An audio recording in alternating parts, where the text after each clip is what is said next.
Ito, mayroong tanong galing kay Ken Toy Vlog 06. Nag-comment siya doon sa video natin kung saan pinaliwanag natin yung tungkol sa magaan at mabigat na bola. No? So, ito yung kanyang tanong. Pwede ba mauna ang mabigat na bola kaysa magaan? So, halimbawa, ayan, bigay pa siya ng example, oh. Halimbawa, 14 grams, 12 grams combination, pang click 125 volts. Well, ako, personally, hindi ako talaga nagko-combi ng ganyan, ano. Kuwari, ganyan, no? 12, ito, example lang din naman, ano. Example natin yan, 14 grams, 12 grams, kasi pagka tinotal mo yan, ang labas is same value ng 13 grams din na anim o straight na 13 grams. So para hindi ko na isipin kung ano pa yung mauna o mahuli, ginagawa ko na lang siyang 13 grams. So para hindi ko na nga isipin kung ano dapat mauna o ano dapat mahuli. Pero may instances kasi na nagpo-combi rin ako. For example, 13 grams at 12 grams. So ganyan. So dahil wala naman siyang pang straight, ano, kung merong mang 12.5 na fly ball na straight, di ba? Pwede. Pero walang ganon. Walang ganon yung exact 12.5. So doon lang ako nagko-combi. So pagkakailangan ko ng 12.5 na value na per fly ball. Pero bibihira ngayon. So meron naman naglalabas pero bibihira siya. So combi lang talaga ang babagsakan ko o kahit nating lahat na nagtotono ng ating motor.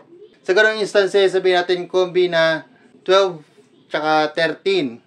So, yeah. So, sa ganyan, ginagawa ko kahit kahit alin dyan yung mauna, basta salitan siya. So, 12, 13, 12, 13, 12, 13, 12, 13. So, ganun. Or, para sa akin lang naman to, para sa akin lang, kahit kung mauna, so pwede siyang 13-12, 13-12, or 12-13, 12-13. Basta salitan lang siya.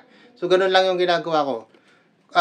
Sa akin kasi, ang thinking ko kasi dito, ang paliwanag ko dito, no, sarili ko lang naman to, baka merong maliwanagin din sa inyo, pwedeng parehas ng iniisip ko, o parehas tayo mag-isip.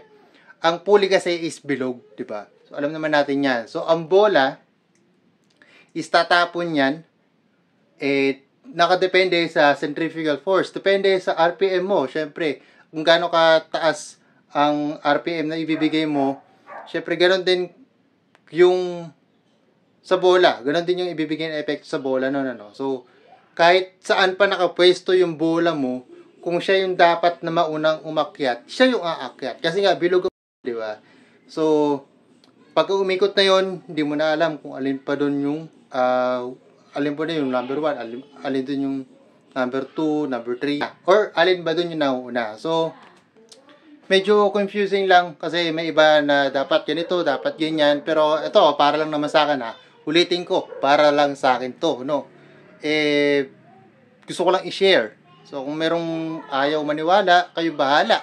So far, sa pagmumotor ko, for almost 15 years, mahigit siguro, ganun nga, natatry ko yung mga ganong combi na parang wala naman din talagang epekto na sa motor ko, no? So, wala akong nakikitang pangit or maganda.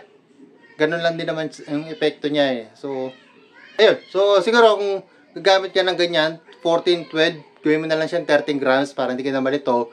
Pero kung kailangan talaga, sabihin natin na meron ka na, nabili mo na. So, kahit ano na lang ilagay mo dyan, basta, kahit ano na lang, basta salitan lang siya. 14, 12, 14, 12, ganun. So, yun.